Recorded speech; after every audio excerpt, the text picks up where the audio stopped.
कितने दिन? जब तक स्त्री को दो चीजें दिखाई देती रहती हैं तब तक अपने पति को बहुत मानती है। कौन सी दो चीजें? शरीर में शक्ति और जेब में पैसा। वो कभी कह रहा है अरे नारी प्रेम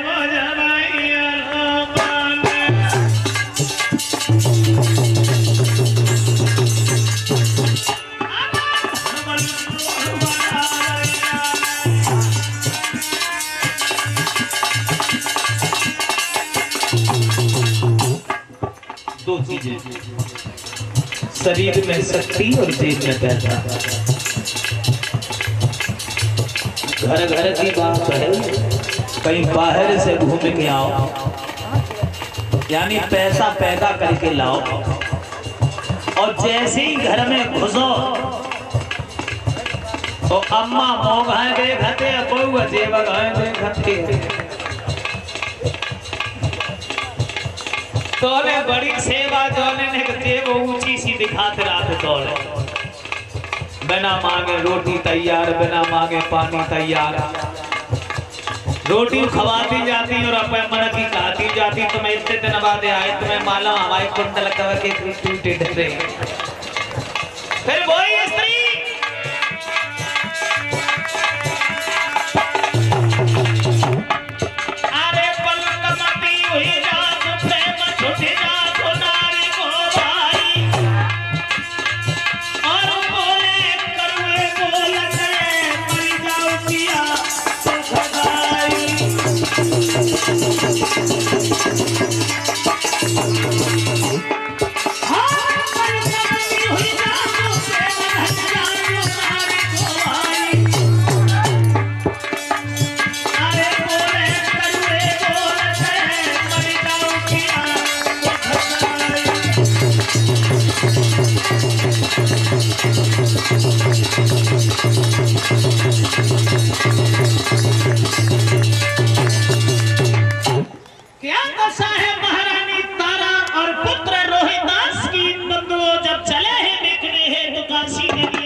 बार बार अपनी जन्मभूमि को प्रणाम करते हैं महाराज त्रिशंकु के लाल।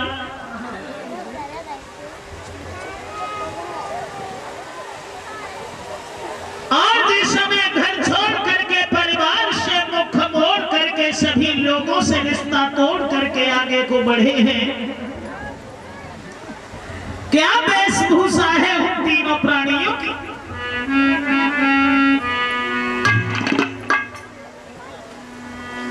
यानी रानी को सब सिंगार छुटो,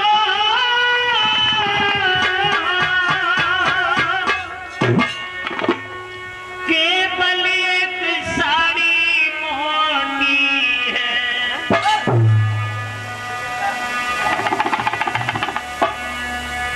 राजा पे केवल धोती है, बेटा पे सिर्फ लंगोटी है।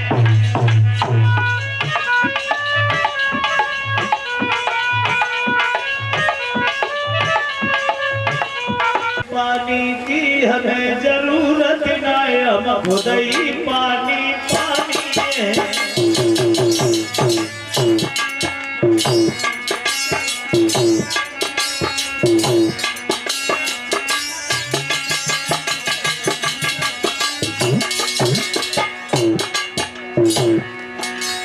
पानी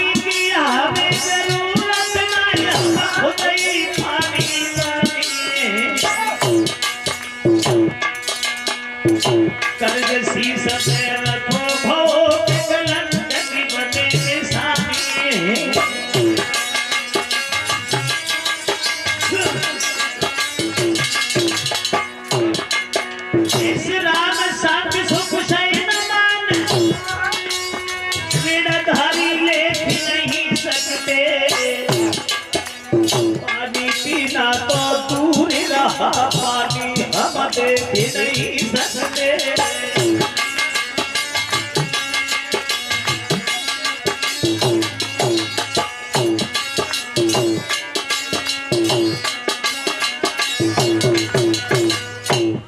पीना तो दूर है महाराज।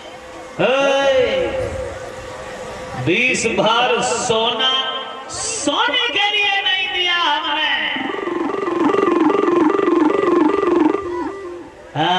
सुबह जल्दी जागो, झाड़ू लेके भागो, काशी की गलियां साफ करके आओगे, उसके बाद तुम्हें खाना मिलेगा और भोजन करने के बाद फिर आराम नहीं।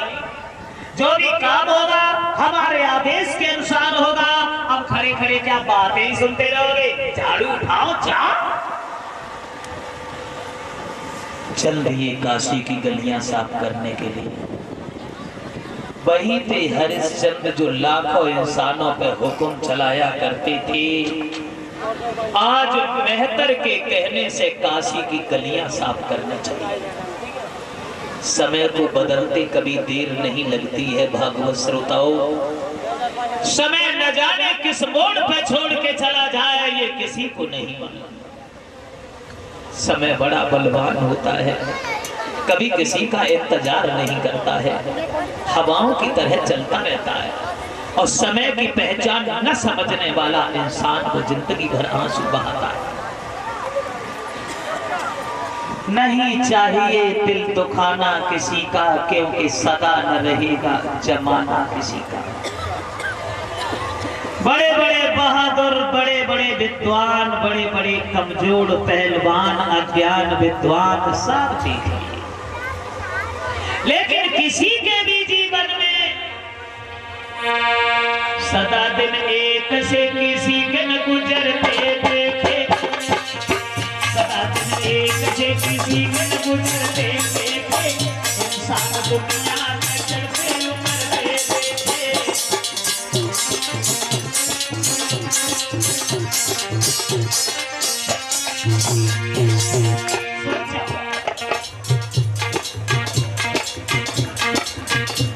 कभी सर्दी कभी गर्मी, ये सब कुदरत के नजारे हैं। और प्यासे कभी वो भी रह जाते हैं जो दरिया के किनारे। कोई हरिश्चंद्र लाखों इंसान जिनके चेहरा की ओर देखते थे, आज वो मेहतर के चेहरा की ओर देख रहे हैं। काशी की गलियां साफ करने के लिए जा रहे हैं। बाजी बात वक्त एक जैसा नहीं रहता। करते थे न्याय दूसरे का कभी जज बनकर, एक कभी करते थे न्याय दूसरे का कभी जज बनकर, वही कटघरा में खड़े देखे। करते थे इलाज दूसरों का डॉक्टर बनकर, वही हॉस्पिटल लोगों ने किया था लाखों का लेना देना। देखा होगा आप लोगों ने अपने जीवन में, जिन लोगों ने किया था लाखों का लेना देना, लाखों का लेना देना, कोई पैसा पैसा को हाथ फैलाते देखे, सदा दिन एक से किसी के न गुजरते देखे।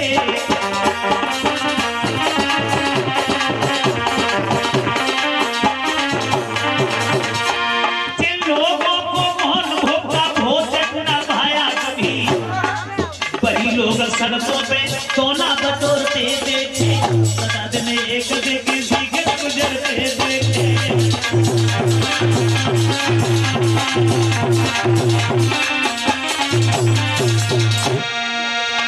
जो लोग सीना खोल कर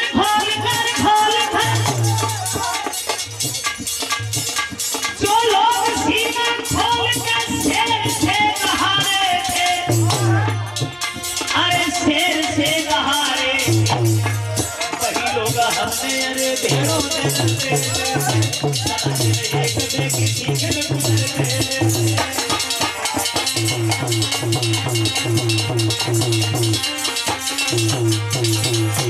यानी समय एक जैसा नहीं रहता। सोचो खुद देखो, जो जन्म में ढाई मेरा पहना गए थे वो घूम रहे कारण।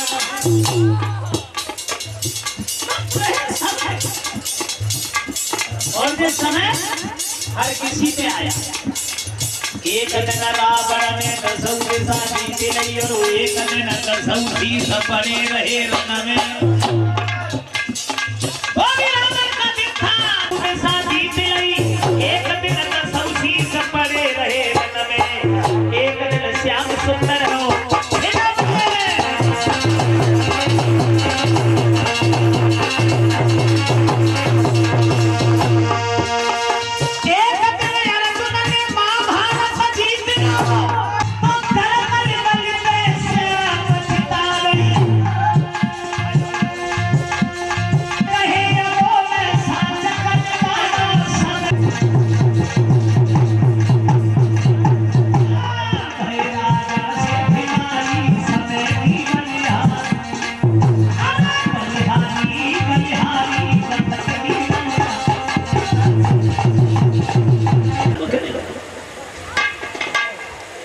सत्ताईसवां सवेरा हुआ।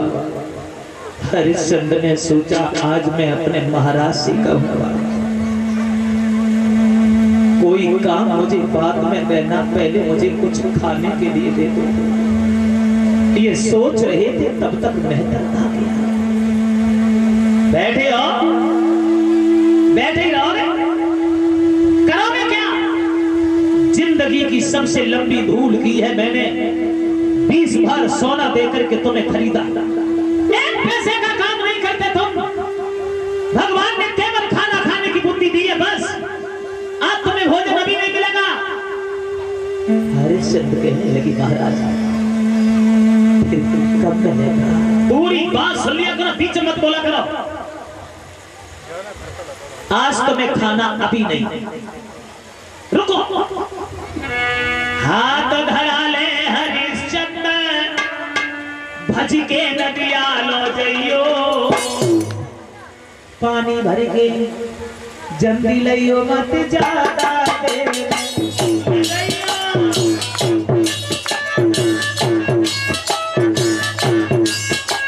भी ताकत नहीं जो घड़ा भी उठा ले, और कोई इतना भी नहीं है जो मेरे घड़ा को उठवा दे।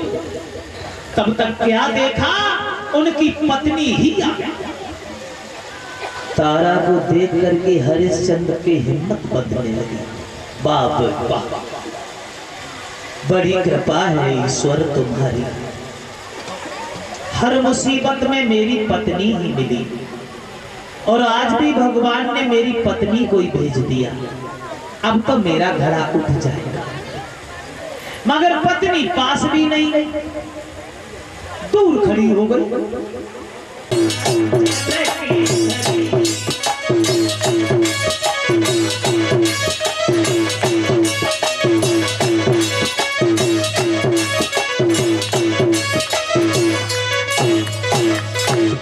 थोड़ी सी ताकत लगा दो तारा, तो मेरा घड़ा उठ जाएगा।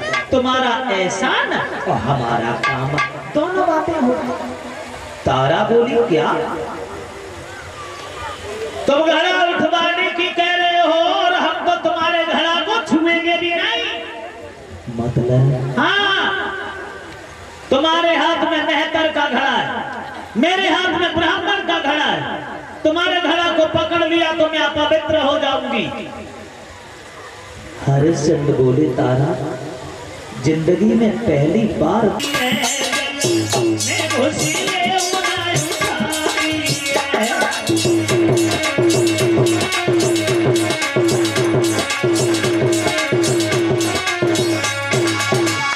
पानी में घुस जाओ, और पानी जब तुम्हारे सीना तक पहुंच जाए, पानी में बहुत कम ताकत लगेगी, घड़ा उठा के सर पे रख लेना और चले जाना।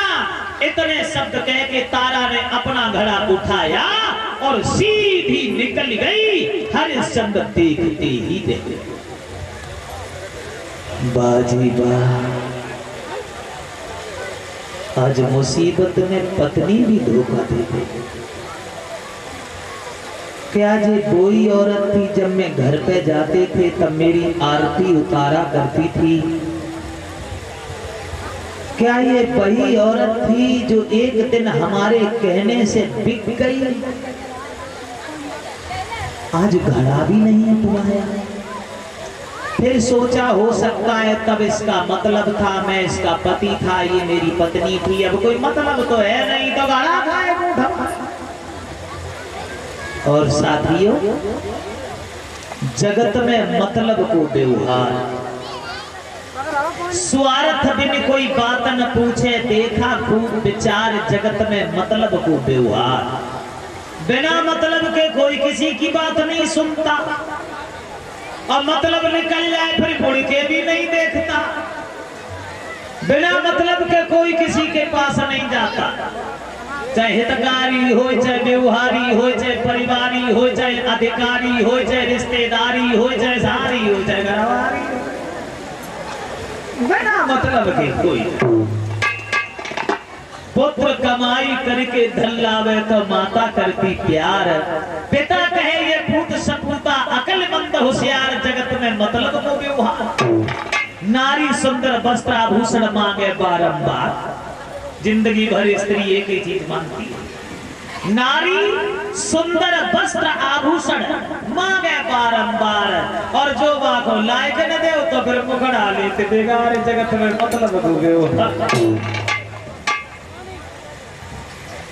और कुछ नहीं।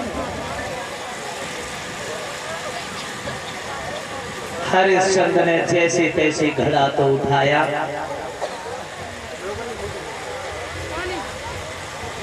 जल से बाहर निकले, ऐसी ठोकर लगी, घड़ा जमीन पे गिर गया, टूट गया।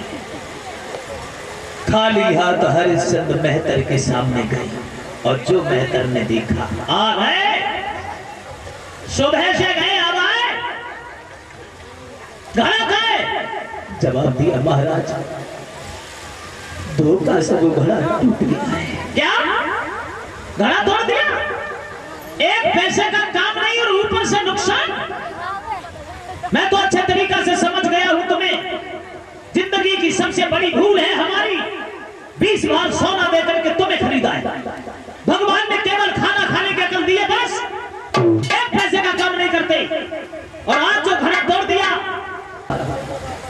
हरिश्चंद्र शमशान में पहुंचे और बहुत रोए। परमेश्वर, कैसी तेरी लीला है, तूने कहां से कहां पहुंचा दिया।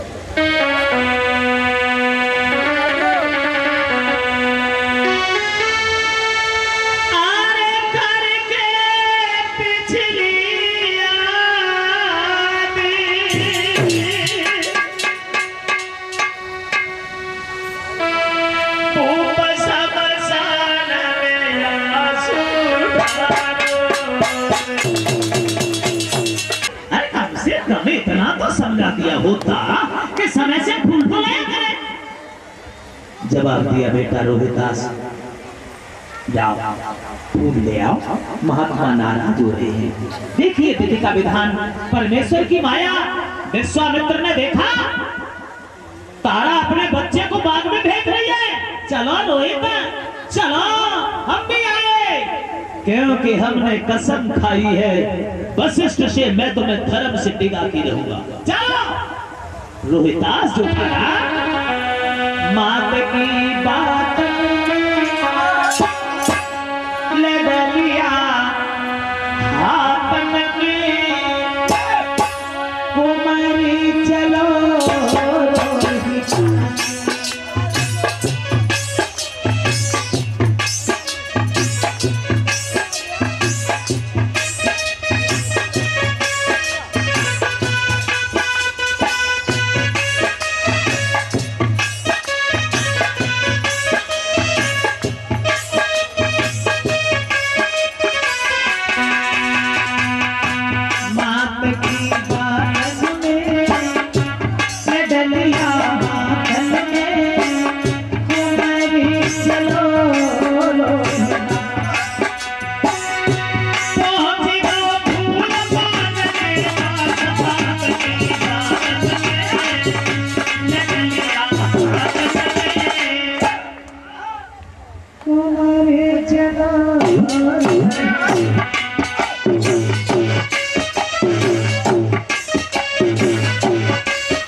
देखता है बड़े सुगंधित फूल चारों तरफ रंग बिरंगे खिले हुए हैं, मंद मंद समीर चल रही है, सुगंध निकल रही है, जिन पर भंवरे गीत गा रहे हैं। देखा एक बहुत सुंदर बड़ा सा फूल खिला है, इसे ले जाऊंगा। विश्वामित्र बोले जरूर ले जाओ। सांप बन के विश्वामित्र छुप गए वहीं अंदर। जल्दी आ। देखा रोहिदास ने फूल खिला हुआ,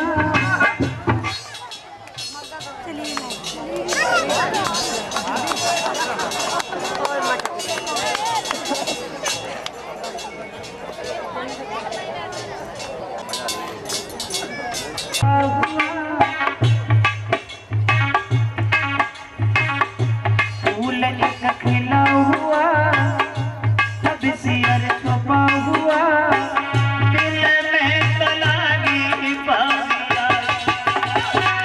पहुंच गओ फूल पात के पास, पात की बात में लग लिया हाथ में, कुमारी चलो।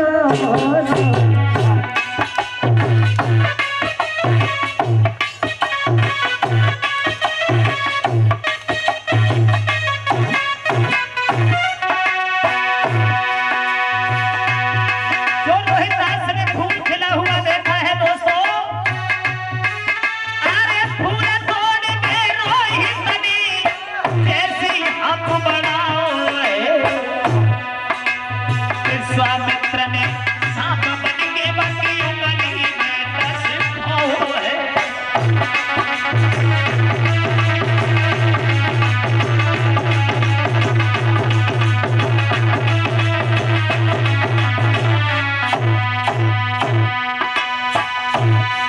और सर पे देख के रोहिदास तब मन अपने घबराओ है। बड़ो शहर को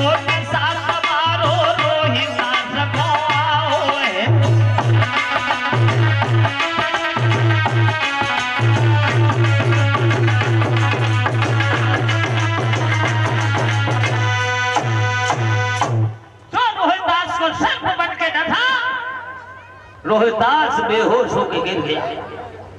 माँ मुझे कोई सर पर के चला गया, मेरे शरीर में जहर फैलने लगा। माँ आंखों के सामने अंधकार है, कुछ दिखाई नहीं दे रहा। माँ रोते रोते काशी के रहने वाले भाइयों सुना, किसी का बड़ा सुंदर लड़का था, बाग में फूल लेने में बच्चे को उठा लाए।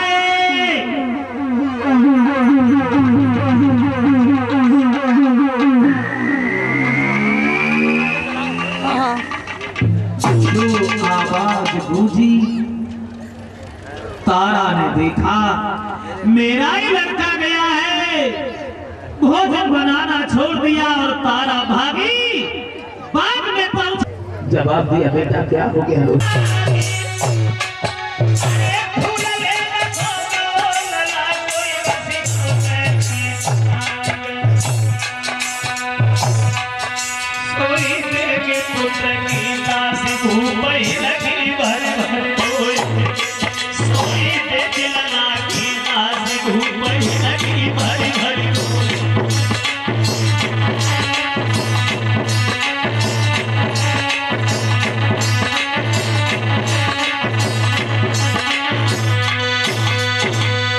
हरिश्चंद्र अपने पुत्र की लाश को देख के बहुत रोए। फिर थोड़ी देर बाद हरिश्चंद्र ने आंसू पोंछ लिए। तारा एक टका है तुम पे? बोली महाराज मेरे पास तो कुछ भी नहीं है, बच्चे की लाश को ढकने के लिए कफन तक नहीं। हरिश्चंद्र कहने लगे तो माफ कीजिए तारा, इस बच्चे की लाश को आप ले जा सकती हो, टका नहीं है तब तक यह लाश नहीं जलेगी। विश्वामित्र दूर से देख रहे हैं, देखें अब क्या करने गई है? अब देख रहा हूं हमने कसम खाई है वशिष्ठ से, मैं तुम्हें धर्म से निकाल के रहूंगा। तारा कहने लगी महाराज पुत्र की लाश के लिए तुम टका मांग रहे हो, मेरे पास तो कुछ नहीं है और अपने पुत्र की लाश के लिए टका मांगते हो। क्या ये लड़का तुम्हारा नहीं है?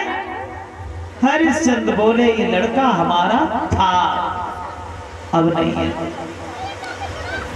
और अगर लड़का से रिश्ता है, लड़का अगर आज तक हमारा है, तुम भी हमारी रानी हो। याद है कितनी बार मैंने तुमसे कहा था कि मेरा घड़ा उठवा दो, तुमने घड़ा नहीं उठवाया। मैं अपने महाराज के हुक्म को टाल नहीं सकता। सच एक बात है तारा, तू बिरथा लासी धरे मरघट में रोई रही तारा नारी, जी को मैं रो सके मैं तू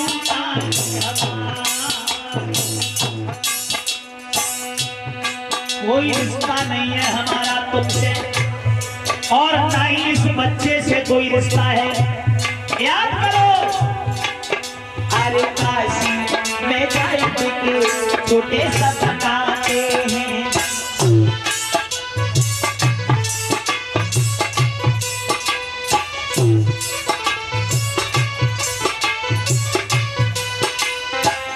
काशी में जाएंगे के छोटे सब बताते हैं, करे नौकरी शपथ रे हम लेते हैं, तू टका एक पे धर्म बिगाड़े, अरे टका एक पे धर्म बिगाड़े, एक करते विचार कुमार नगेरो नहीं सुनाई हमारी।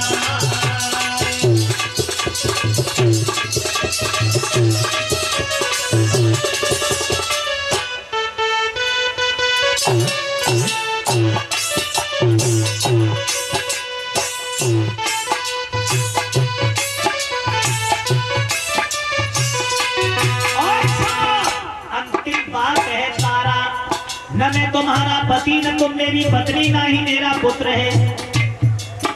अरे मोरता तबिया जले टका दे ऊपर को है, कालू को है घाट न मेरे घर को है।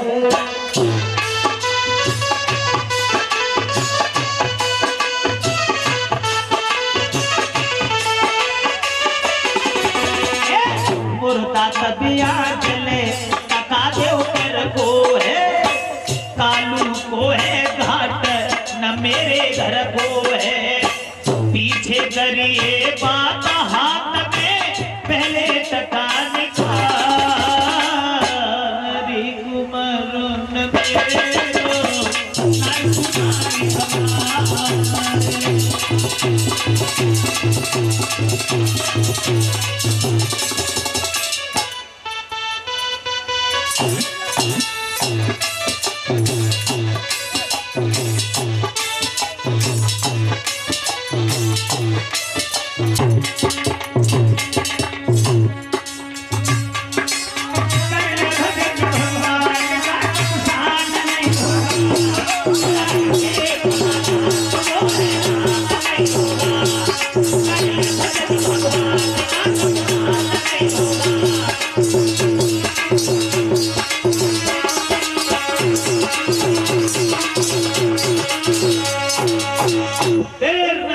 विश्वामित्र ने क्षमा मांगी, कहा मुझे माफ कर दो हरिश्चंद्र।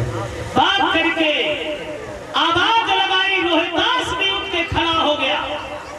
पति पत्नी भौचक्के से एक दूसरे की ओर देख रहे हैं, ये क्या हो रहा है? तब तक वशिष्ठ ने हरिश्चंद्र को गोद उठा लिया। मेरे लाल, मैं जानता था कि हरिश्चंद्र तुम मर सकते हो, मगर धर्म नहीं छोड़ सकते। काम विश्वामित्र बोलो।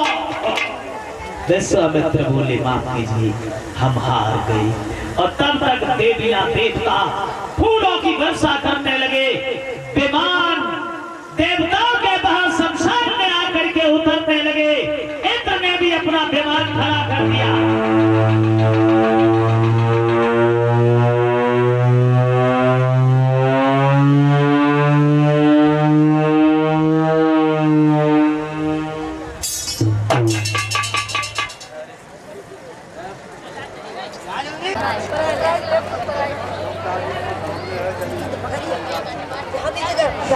हुआ ऐसा, कॉपी वाली आओ। इंद्र ने क्षमा मांगी और जवाब दिया है, माफ कीजिए हरिश्चंद्र, आप हमसे निसंकोच वरदान मांग लीजिए। बोले प्रभु कुछ नहीं चाहिए। हाँ, हमें तो इतना तंग किया है तुमने, मगर इतना दुखी किसी को नहीं। और हे ब्रह्मदेव विश्वामित्र, हमारी इतनी कठिन परीक्षा तुमने ली, मगर कलयुग में जाकर के ऐसी परीक्षा किसी की नहीं लेगी, अपमान हो जाएगा तुम्हारा। तीनों प्राणियों को सारी कहानी सपने के भांति याद रह गई। लौट करके तीनों प्राणी अयोध्या में आए हैं। रोहितास को राजा बनाने के बाद विमान आया और उस विमान पर बैठ करके महाराज हरिश्चंद्र रानी तारा सीधे स्वर्गधाम के लिए प्रस्थान करते हैं।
बोलिए भक्तवत्सल भगवान की, व्यास भगवान की, सुखदेव महाराज की, परीक्षित महाराज की, पवन सुत हनुमान की।